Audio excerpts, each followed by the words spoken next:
Amis mélomanes, bonjour et bienvenue sur Parlons BO, un tout premier podcast en ce qui me concerne, un essai grandeur nature. J'ai été poussé, et c'était une excellente idée par mon mari à faire cet exercice-là. Ça fait des années que j'écoute des musiques de films depuis que je suis gamin et j'ai jamais réussi ou eu le courage de me lancer pour en parler. Et c'est l'occasion là d'essayer de vous expliquer en quoi la musique de film c'est génial, en quoi c'est une grande passion pour moi et pourquoi c'est une grande passion pour moi. J'ai commencé à écouter de la musique de film tout gamin, et si je remonte encore un petit peu plus tôt, quand j'étais limite bébé, peut-être pas bébé mais très jeune, mes parents m'ont acheté deux vinyles, Pierre et le Loup et La Flûte Enchantée. Et je me rappelle clairement être assis devant la chaîne IFI avec un casque sur les oreilles en train d'écouter Pierre et le Loup. Et je me rappelle clairement des premiers émois que j'ai eus quand le thème du loup est arrivé et que j'ai commencé à sentir un truc que j'avais rarement connu de manière aussi forte, la peur. C'est vraiment un morceau qui me fichait la trouille. Et je pense que, quelque part, c'est ce disque-là qui m'a éveillé à la musique de film. Parce que clairement, c'est une histoire qui se raconte en musique. Même si un narrateur expliquait ce qui se passait, c'est la musique qui vraiment faisait passer toutes les émotions. Et on passait de la fantaisie, de la légèreté, à un peu de suspense. Et puis vraiment, quand le loup arrivait, là c'était le corps, c'était très prenant et vraiment, vraiment, vraiment flippant. J'ai adoré vivre et connaître ça. Et puis après, bah, j'ai avancé un petit peu en âge et fin 80, début 90, j'ai des souvenirs très clairs du Petit Dinosaure et la Vallée des Merveilles, Fievel, enfin, beaucoup de films de Don Bluth en fait, avec des musiques composées et dirigées par James Horner, qui est mon compositeur favori. Et je pense que si ce programme vous intéresse, je ferai une émission qui lui sera dédiée. C'est un passage obligé pour moi. Le Petit Dinosaure et la Vallée des Merveilles, Fievel, et puis après des films, de vrais films, hein, les Goonies par exemple, qui ont vraiment aiguisé mon appétit musical. À cette époque-là, je pouvais pas encore acheter de CD. Les musiques de films, je pensais même pas que ça pouvait se retrouver sur CD, donc je regardais les films encore et encore et encore et encore, et je me repassais certains moments de ces films-là sans vraiment savoir pourquoi. Et en définitive, j'ai compris après que certains films avaient un dénominateur commun en dehors du réalisateur et que c'était le compositeur. Et que ces passages-là, bah, s'ils m'intéressaient, c'est parce que la musique me prenait vraiment aux tripes. Et donc, cette passion-là, elle a grandi en même temps que moi. Et aujourd'hui, je suis sur un nuage parce que les labels comme Intrada Records, Vares Saraband, La La Land Records sortent aujourd'hui des BO complètes, remasterisées, donc avec une qualité sonore qu'on n'a jamais entendue jusque-là. Ils ont les moyens aujourd'hui d'aller fouiller vraiment avec des logiciels les bandes d'enregistrement pour déterrer des détails qu'on n'entendait pas à l'époque. Et c'est franchement, autant les années 80-90, c'est un âge d'or de la composition de musique de film. Aujourd'hui, c'est l'âge d'or pour tout ce qui est archivage de ces programmes-là. Et rien que pour ça, je suis content de vivre en 2024. Parlons BO, ça va être quoi? Parlons BO, le concept, ça va être au gré des actualités, au gré de ce qui se passe sur le calendrier, de parler de musique de film à travers divers prétextes. Là, très clairement, à l'heure où j'enregistre, on est à une dizaine de jours d'Halloween, d'où la thématique de ce podcast. Et à l'avenir, ce que je souhaite, en bénéficiant de vos retours, bah, c'est de m'améliorer, de corriger des trucs qui seront peut-être maladroits. Bref, de créer un beau programme sympa autour duquel on pourra se retrouver et parler BO. Ça se fera en vous passant des extraits. Ça se fera pas forcément en exploitant du vocabulaire technique parce que je suis très limité là-dessus. Moi, je suis beaucoup plus centré sur le ressenti. Mais je vais quand même essayer d'étayer les extraits avec des propos pertinents. C'est quand même un peu l'objectif. Voilà pour cette intro. Halloween approche et on va s'intéresser à la musique de films d'horreur. Et vous allez voir qu'à ce sujet-là, ça peut être vraiment très varié, la musique de films d'horreur. Et le premier film d'horreur auquel on va s'intéresser, c'est un film vraiment emblématique de la thématique. Il m'est venu instantanément. Je vais pas vous dire ce que c'est, je vais le mettre. Et on en discute après parce que je pense que vous connaissez tous.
Voilà, vous aurez reconnu évidemment L'Exorciste, ça c'est pour le film, réalisé par William Friedkin, un film sorti le 26 décembre 1973 qui a traumatisé toute une génération.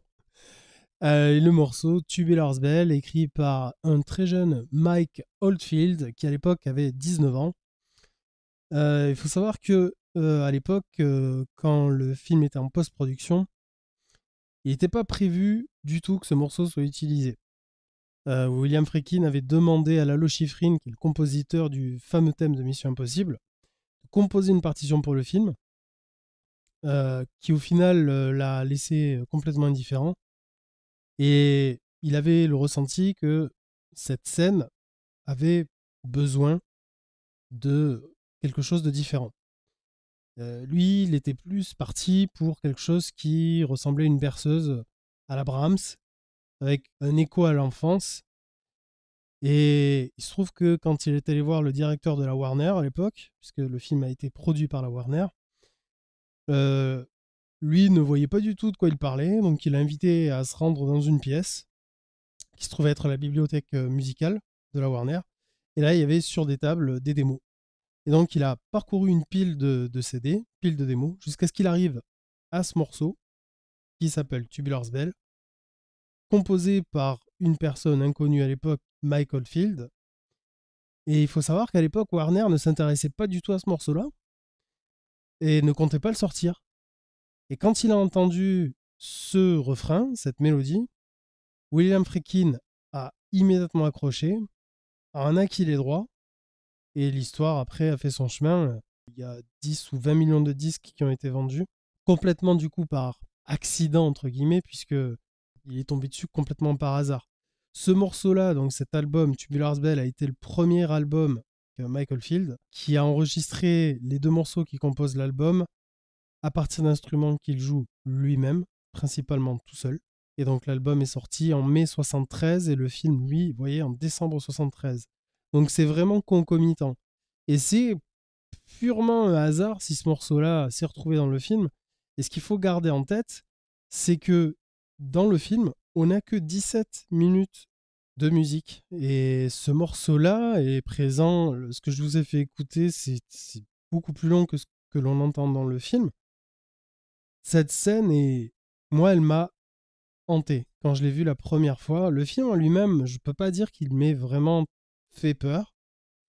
Mais cette scène-là, où on voit la mère de Regan en train de déambuler dans la rue au sortir de son tournage, le vent qui souffle, les feuilles qui s'envolent, je vois ses bonnes sœurs qui marchent côte à côte avec leur habit qui vole dans le vent comme ça, cette musique par-dessus, ça a vraiment quelque chose de frappant. Le reste du score s'apparenterait plus à des effets sonores joués par des instruments, de vrais instruments, mais on retrouve des cordes assez stridentes, quelques jumpscares pour vraiment faire sursauter le spectateur. Mais ce passage-là est vraiment emblématique du film, alors que on le retrouve que quelques secondes à peine. Et ça dépeint même pas un passage effrayant, ça dépeint même pas quelque chose de... C'est pas une scène pivot du film, mais c'est quelque chose qui est vraiment ancré maintenant dans l'histoire du cinéma. Allez, second segment musical, on change de film et on en parle juste après.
Alors là, on est direct dans l'ambiance. Moi, quand j'entends ça, ça me replonge dans mon enfance, direct. Alors certains diront que j'étais un peu jeune pour voir ce film, c'est pas faux. Mais ça m'a pas traumatisé outre mesure. Ça a même forgé mon éducation cinématographique et musicale en plus. Le film en question, c'est Freddy et les Griffes de la Nuit, un film de Wes Craven, composé par Charles Bernstein. Et c'est un film de 1984. Alors comment ça a été créé tout ça? En fait, dans ce film-là, on ne sait jamais si on est vraiment dans le rêve ou si on est éveillé, puisque le concept du film, pour ceux qui ne l'auraient pas vu, c'est que le tueur de ce film est un espèce de boogeyman surnaturel, un tueur d'enfants de son vivant qui a été brûlé vif par les parents des victimes, et donc qui revient dans le rêve de leur progéniture survivante pour les assassiner dans leur rêve. C'est quand même un concept extraordinaire. Le pendant de ce truc-là, c'est que du coup, pendant le film, on ne sait jamais réellement si on est dans le rêve ou dans la réalité. Et donc, c'est la musique qui va se charger de nous mettre sur la piste, de nous indiquer ce qui se passe. L'idée, c'était pour le compositeur de créer une signature sonore pour le film. Un thème, le thème qu'on peut entendre jouer au synthé sur le morceau que je viens de vous passer. Et l'idée, ça va être de manipuler le thème en question. Mais alors, pas forcément de composer image par image, tel que ça se fait peut-être plus traditionnellement. Là, l'idée, ça va être de créer ce thème-là, de le manipuler avec le synthé, de rajouter des percussions, des effets de reverb, et avec ça, de créer vraiment une ambiance tout au long du film. Vu que le budget du film va être extrêmement limité, c'est lui qui a créé le score vraiment tout seul. Donc, il joue la basse, il joue la guitare, il joue des percussions, il joue du synthé, et il assure aussi les voix qu'on entend d'ailleurs sur l'enregistrement, c'est sa propre voix. Et il assurera le mixage de tout ce qu'il a créé pour le film. Il y a une scène dans le film qui est aussi répugnante que drôle. Moi, à chaque fois, ça me fait rire autant que ça me donne envie de vomir. C'est la scène où la protagoniste est au téléphone. Et à ce moment-là, la langue de Freddy sort du téléphone et vient lui lécher les lèvres. C'est absolument dégueulasse. Et à ce moment-là, quand le compositeur a vu ça, le gars s'est dit naturellement, ça sortira jamais au cinéma un truc pareil. C'est pas possible. Au mieux, ça sort en VHS, mais personne ne verra jamais ce truc-là. C'est vraiment trop dégueulasse. Et donc, en fait, il s'est dit, c'est bon, je peux lâcher les chiens. Je fais ce que je veux, je compose ce que je veux, je laisse libre cours à mon imagination. Et heureusement, parce que écouter la BO dans son intégralité, ça vaut vraiment le coup, parce qu'il passe vraiment d'une ambiance à l'autre. Il y a toujours ce voile surnaturel, inquiétant et effrayant qui plane sur le score, mais il y a quand même pas mal de variations. On est vraiment sur une BO des années 80. Il y a des séries comme Stranger Things qui essaient de se rapprocher de ce truc-là. Sincèrement, on n'y arrivera pas. C'est un produit de son époque et il faut vraiment se plonger dans un produit de son époque pour se rendre compte qu'on ne peut pas l'égaler. Un autre truc, c'est qu'il n'y a pas d'influence particulière sur sa façon de composer ce score-là. C'est quelqu'un qui est assez éclectique dans ses goûts musicaux, donc en fait, il va vraiment pas s'inspirer d'un truc en particulier. Tout au plus, l'apport de la guitare dans le score va se justifier par son histoire à lui en tant que musicien, puisqu'il a travaillé pour des groupes de rock. Donc ça va lui donner l'idée de l'utiliser. Il y a un morceau ou deux où on va l'entendre. C'est d'ailleurs plutôt bien choisi. Ça donne vraiment un côté, un côté couillu à la protagoniste, puisque c'est une scène où elle installe des pièges dans le monde réel, avec l'idée de ramener Freddy du rêve dans le réel. Donc elle installe des pièges, c'est un morceau de montage en fait, où elle installe des pièges dans la maison, et c'est là où on va entendre la guitare électrique. Et franchement, ça marche très très bien. Il va composer une musique pour coller à la très malaisante comptine sur Freddy, qui dans l'univers du film est chantée par des enfants comme une mise en garde. Voilà, chaque fois qu'on parle de boogeyman, d'apparition fantomatique dans les films d'horreur, souvent il y a une comptine qui est associée comme une superstition. Là, ça coupe pas la règle. Hein. Et moi, j'ai une image, vraiment une vision fantomatique quand j'entends ce truc-là. Je revois les gamines en train de sauter à la corde avec leurs tresses, là. C'est des visions que la protagoniste a souvent dans le film, mais je pense que c'est même souvent dans l'histoire de la saga Freddy quelque chose qui va revenir. Et donc, la comptine existait déjà, Wes Craven l'avait créée, dans le script, c'était déjà présent, mais évidemment, la musique, elle n'y était pas. Donc, c'est Bernstein qui va coller la musique à cette comptine-là avec le résultat qu'on connaît. Si vous ne la connaissez pas, si vous n'avez jamais vu le film, qu'est-ce que vous foutez encore là? Non, finissez le podcast et puis vous allez voir le film après.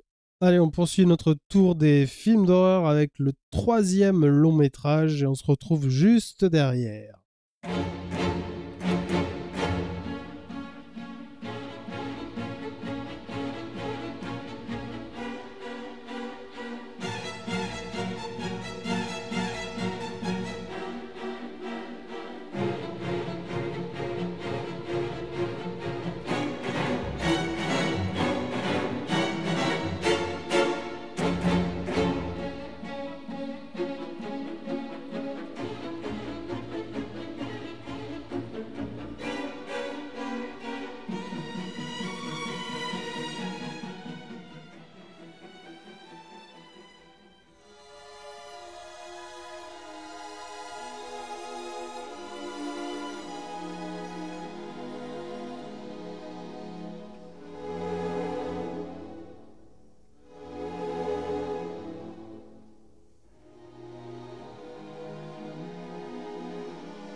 Bon là, clairement, on est dans le culte aussi, je pense que vous avez reconnu.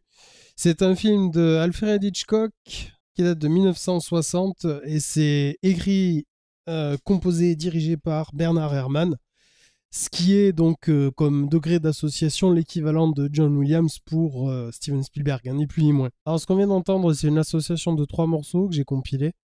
Le premier, c'est le prélude qui plante l'ambiance avec les attaques de cordes. Et le deuxième, The City, alors là, ça donne clairement l'impression de commencer à entrer dans le film avec des mouvements très très lents, comme un effet moi, ça m'évoque un zoom, c'est une espèce de zoom musical qui nous pousse à entrer dans l'histoire petit à petit. Et le dernier morceau, j'ai pas besoin de le présenter, je pense que vous l'avez connu, il a été parodié des milliards de fois. C'est la scène du meurtre sous la douche, avec ses attaques de cordes qui représentent l'attaque au couteau et qu'on entend vraiment bien. Sur ce film-là, comme souvent sur certains films, le budget était très réduit et donc l'idée, en fait, c'était pour Hitchcock de faire quelque chose de différent. Et sachant que tout le budget a été réduit, pour le compositeur Bernard Herrmann, c'est la même chose. Il a dû bosser avec beaucoup moins de moyens. Il n'avait pas toutes les ressources dont il disposait habituellement. Et comme Psychose est un film en noir et blanc, Bernard Herrmann voulait compléter cette photographie en noir et blanc en faisant en sorte de le retranscrire dans la musique. Et ce qui fait que la contrainte de manque de budget a permis de donner une texture à la musique qui, de par cet aspect dépouillé de toute autre forme d'orchestration, il n'y a pas de cuivre, il n'y a pas de vent, il n'y a pas autre chose que les cordes, ça a permis de donner à la musique un côté très froid, un côté noir, sombre, et Herrmann a réussi malgré tout à trouver une immense diversité dans cet aspect très limité des cordes. Il a ajouté sur les cordes des sourdines pour les rendre très sèches. Et on est loin de cet habillage très hollywoodien des violons qui d'habitude est très rond, très romantique, très chaleureux. Là, on est vraiment sur quelque chose de froid, sur quelque chose qui donne des frissons. Et vraiment, les cordes ont été utilisées comme des percussions. Il n'y en avait pas de percussions autrement, de toute façon, puisque le budget ne le permettrait pas. Donc tout est passé dans les cordes. Et c'est là où on voit que tout ce qui est traditionnellement utilisé dans un orchestre a été remplacé avec beaucoup d'imagination par Bernard Herrmann pour conférer à cette BO-là un caractère beaucoup plus sombre. Psychose a posé les bases du slasher, ce qui me permet de faire une transition vers le 4e film, et on se retrouve juste derrière.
Avec ce film, on revient chez Wes Craven, puisqu'on est sur Scream 3, un film qui date de 2000, et un compositeur du nom de Marco Beltrami.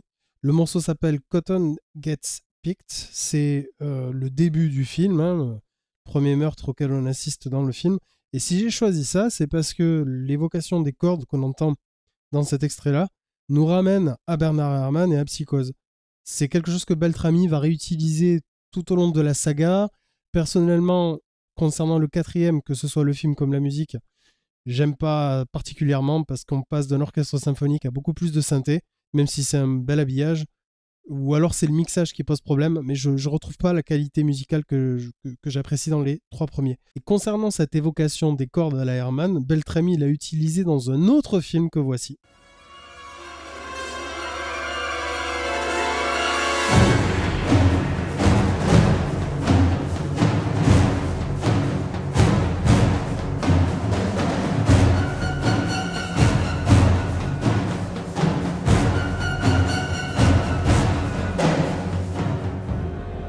Et là, on était sur un morceau issu du film The Faculty de Robert Rodriguez, donc toujours composé par Marco Beltrami. C'est un film de 1998. Le morceau s'appelle Love Me Tender. C'est sur la fin du film, hein, donc là, clairement, on lâche les chiens. Ça part en live complet et on entend bien avec les attaques de cordes la référence à Bernard Herrmann pour la scène du meurtre de Psychose sous la douche. Si c'est pas conscient comme hommage, je pense que c'est quand même clairement identifiable comme étant lié à Bernard Herrmann. Enfin, en tout cas, moi, je l'entends très clairement. Allez, on passe au film suivant. Alors, pour celui-là, éteignez toutes les lumières, fermez les yeux et laissez votre imagination divaguer. Bonne chance.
En tout cas, moi, ce film-là m'a foutu une trouille phénoménale quand il est sorti. Quelques scènes m'ont marqué à vie.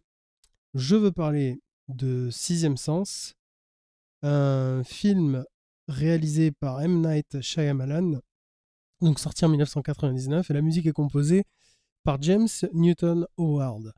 Parmi les scènes qui m'ont marqué dans ce film, je me rappelle encore de l'expérience que j'ai eue au cinéma, où je l'ai vu, quelle période c'était, et surtout la nuit qui a suivi, tout seul dans mon lit. Cette scène, c'est la première scène où Cole, donc ce pauvre gamin qui voit des morts, se rend aux toilettes en pleine nuit. On voit le thermostat basculer du chaud vers le froid. On le voit de dos en train d'uriner et on voit de la vapeur qui sort de sa bouche. On comprend que la température a chuté et on nous fait clairement état dans le film que dès lors que la température baisse, c'est là que se manifestent les esprits. Et donc on s'attend à ce qu'il se passe quelque chose, et évidemment la musique ne va pas décevoir sur ce point-là, puisqu'elle nous met en place un joli jumpscare au moment où une forme passe entre la caméra et le protagoniste qui est donc filmé de dos. Et ce jumpscare se matérialise par le gros clang orchestral que vous entendez au début, là, ce gros bruit, qui moi m'a fait arracher un bond terrible quand j'étais au cinéma. Je l'entends encore sur CD, ça marche toujours aussi bien, et quand la musique monte encore plus en puissance, je peux vous garantir que si je suis tout seul chez moi, j'ai la chair de poule bien comme il faut. Ce qui me plaît beaucoup chez James Newton Howard dans ce film-là, c'est que en suivant la structure narrative du film, la première partie va nous faire très efficacement peur, va nous mettre mal à l'aise, et quand on va amorcer la résolution, l'épilogue, comme vous avez pu l'entendre, sans révéler ce qui se passe, on sent bien que on va vers un adoucissement, vers un apaisement, et là la musique prend vraiment une tournure. C'est magnifique, c'est magnifique. L'orchestration est très riche, c'est très chaud, mélancolique et réconfortant à la fois. Et c'est ce que j'aime dans la musique de film. C'est qu'au sein même d'un même film, elle nous fait passer par tout un tas d'émotions. Et là, clairement, quand le film se termine, on a quelques souvenirs très, très effrayants en tête, mais on sort vraiment apaisé. Et j'adore ce morceau, c'est absolument magnifique. Purement subjectif, ce que je dis, je fais pas une tête technique, mais vraiment, quand vous passez de la première partie que je vous ai passée à la deuxième, on peut pas dire autre chose que waouh, voilà, c'est beau quoi. L'idée de James Newton Howard et de M. Night Shyamalan, le réalisateur, était de faire une sorte d'évocation des entités qui se déplacent d'une pièce à l'autre. La musique essaie de retranscrire cet aspect-là. Une idée, quelque chose apparaît, et l'instant d'après disparaît quasiment sous nos yeux. L'idée, c'est de faire peur, et on peut dire que ça marche bien, mais d'apporter aussi un côté spirituel au film. Allez, c'est parti pour le 6e film, on continue dans l'horreur.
a les deux pieds dans la thématique, puisque c'était un film de 1978 que vous aurez certainement reconnu, Halloween de John Carpenter, qu'il a réalisé et mis en musique lui-même, avec, et c'est lui-même qui le reconnaît, des influences majeures qui viennent directement de Bernard Herrmann, donc on y revient, et Ennio Morricone.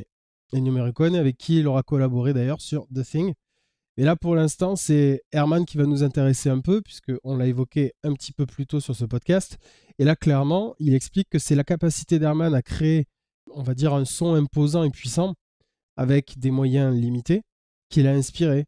Et il y a aussi ce côté minimaliste de la BO qu'on peut retrouver chez Carpenter pour Halloween.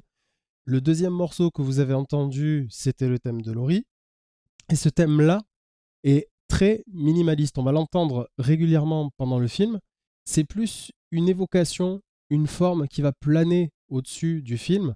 Et d'ailleurs, cette forme-là, en VO, on va la retrouver au niveau de l'évocation du personnage principal, Michael Myers, qui va s'appeler The Shape. En anglais, The Shape, c'est la forme.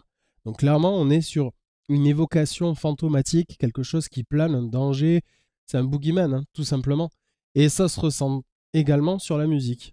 On évoque le budget restreint, ça va se ressentir aussi dans la manière de travailler, puisque là où traditionnellement les compositeurs dirigent un orchestre, en tout cas travaillent en synchro avec une image projetée, là il a travaillé directement en studio, donc ça a été composé et joué directement sur place, sans aucune référence ni synchronisation à l'image, et c'est ce qu'il appelle travailler en double aveugle.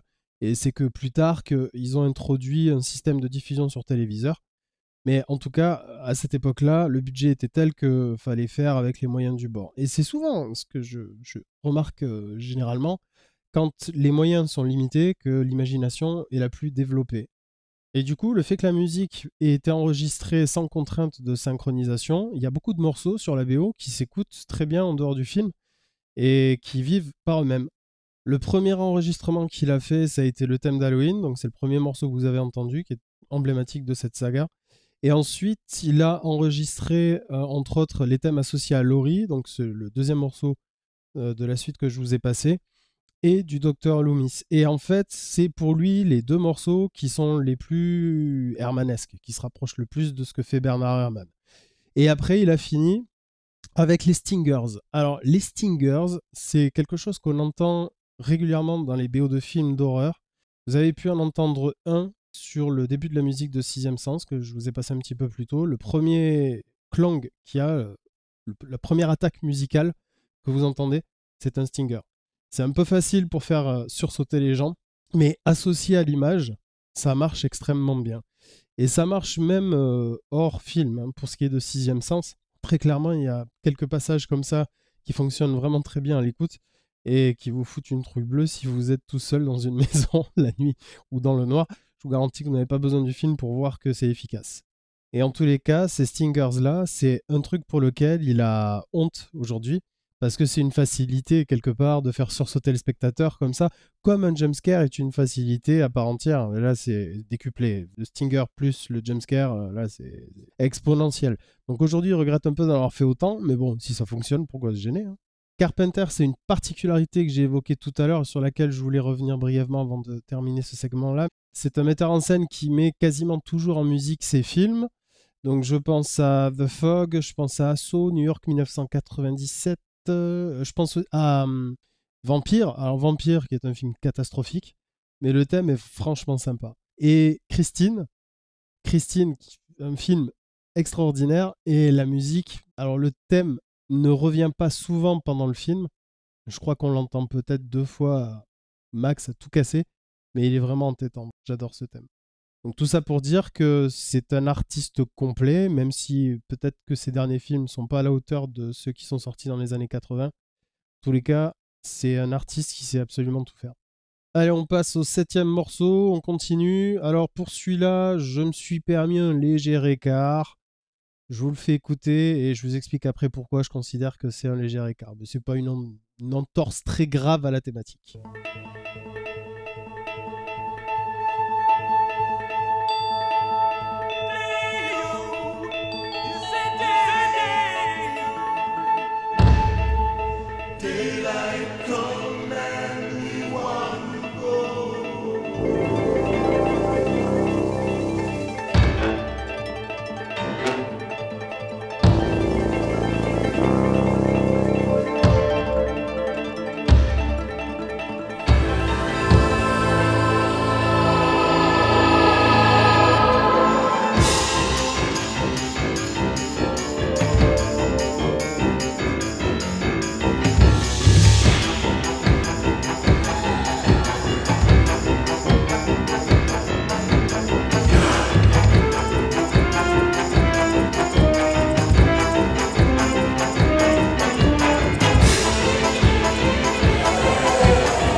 Bon, celui-là, vous voyez, c'est un petit écart. Je pouvais pas ne pas le passer, celui-là. Je me suis fait un petit peu plaisir. C'est pas vraiment une musique de film d'horreur, mais quand on parle d'Halloween, on est quand même dans la thématique. Il y a eu une actu, puisque le 2 est sorti il y a pas longtemps. On va pas épiloguer là-dessus. Ce film est vraiment pas terrible, mais le premier est culte. Donc vous aurez reconnu, on est en 1988, il s'agissait de Beetlejuice, le second film en collaboration avec Tim Burton. Un passé de musicien pour Danny Elfman, puisqu'il sortait de son groupe de rock à Oingo Boingo, dans lequel il chantera et jouera pendant plusieurs années avant d'arrêter définitivement cette activité-là, puisqu'il s'est rendu compte que le bruit occasionnait de la surdité chez lui, et bon, plus ou moins héréditaire ou pas, en tous les cas, arrêt complet, et il s'est focus à 100% sur son activité de compositeur de musique de film. Premier film avec Tim Burton, Pee-wee's Big Adventure en 85.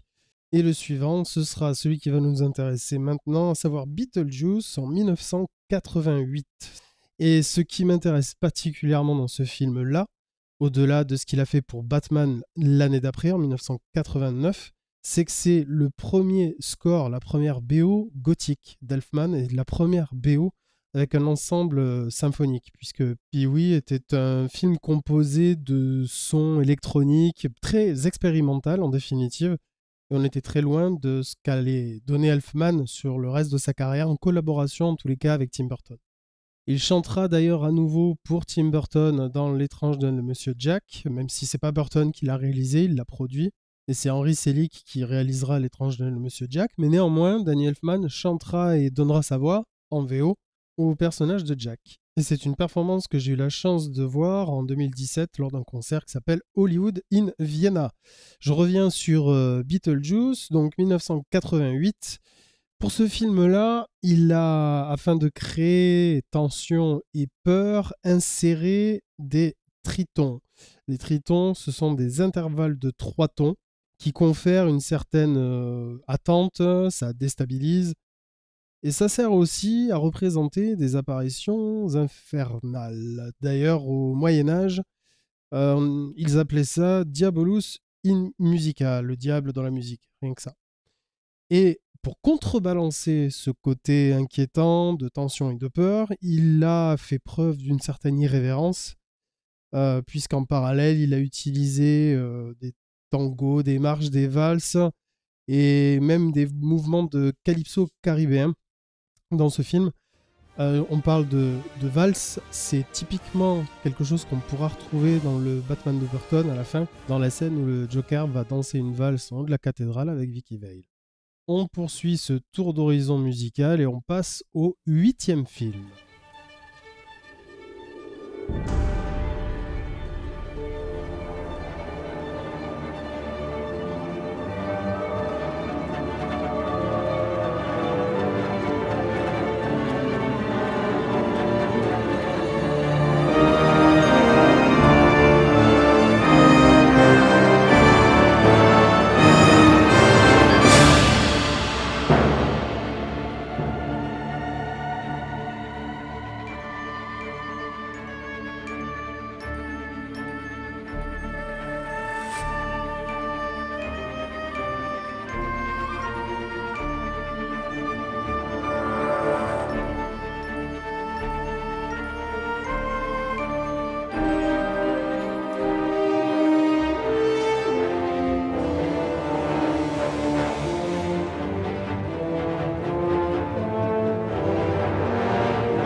Et ben voilà, vous voyez, on reste chez Danny Elfman et on est passé sur Sleepy Hollow, la légende du cavalier sans tête, un film de 1999.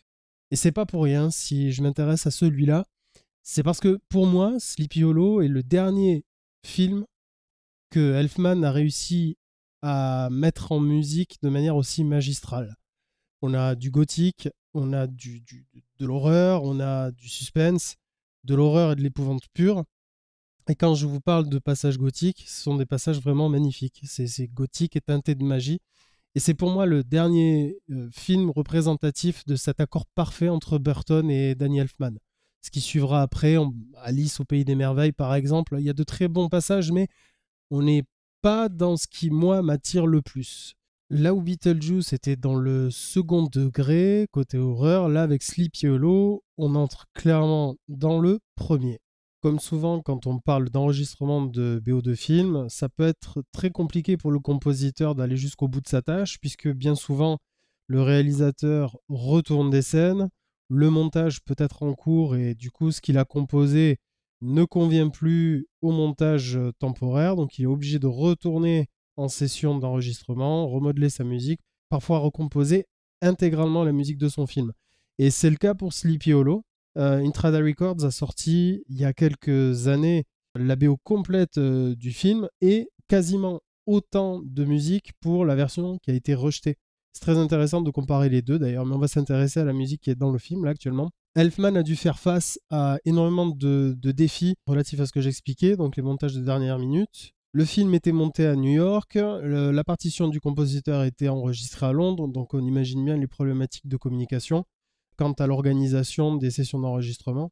Et ça a dû se faire à plusieurs reprises pour coller à ce que j'expliquais un petit peu plus tôt, donc les problématiques de tournage, les changements de scénario. Et malgré ça, Elfman considère quand même que la partition de Sleepy Hollow, sa musique pour Sleepy Hollow, c'est une de ses préférées. Et franchement, j'abonde dans ce sens-là. Je trouve que avec Édouard aux mains d'argent, quand on parle de gothique, on parle de... Alors, Édouard aux mains d'argent, c'est pas de l'horreur, hein, c'est vraiment du gothique. C'est un conte que j'associe à Noël. Mais vraiment, je trouve que ce sont les deux côtés du miroir, là. Clairement. On est dans le gothique noir pour Sleepy Hollow et le gothique un peu fantastique pour Édouard aux mains d'argent. Les fans attendaient beaucoup de ce film-là, tant au niveau de la réal, mais aussi au niveau de la musique, parce que Elfman avait abandonné son style fantastique, hyper gothique, un style qu'il a depuis le début de sa carrière, au profit d'un style un peu plus épuré, un peu plus léger, contemporain, comique. Il a mis en musique des films un peu plus light au début des années 90. Et du coup, là, il a réussi pour Sleepy Hollow à reconvoquer ce style qui a magnifié tous les films de Burton dans les années 80 et 90. Et franchement, c'est une réussite, en tout cas pour moi, qui est totale.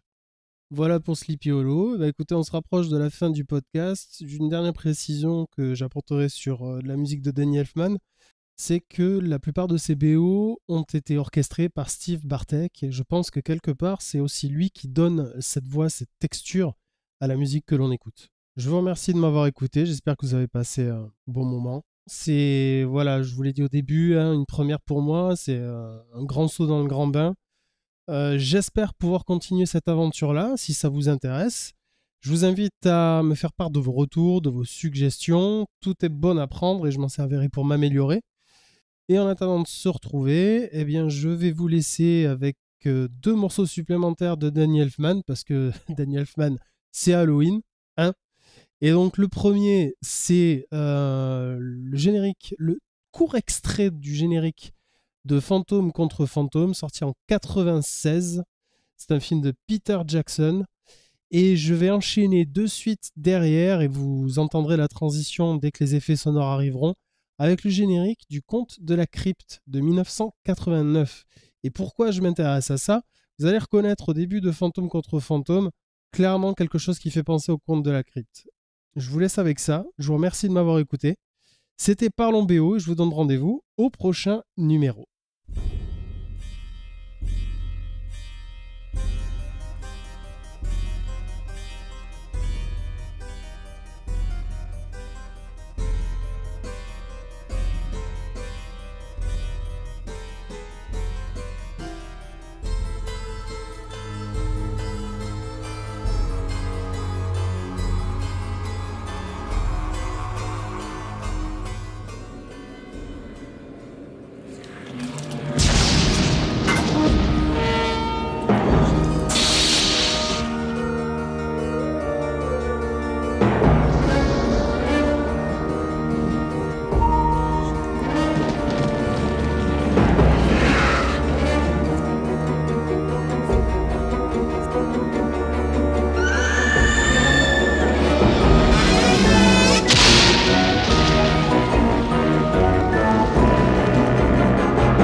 from the crypt.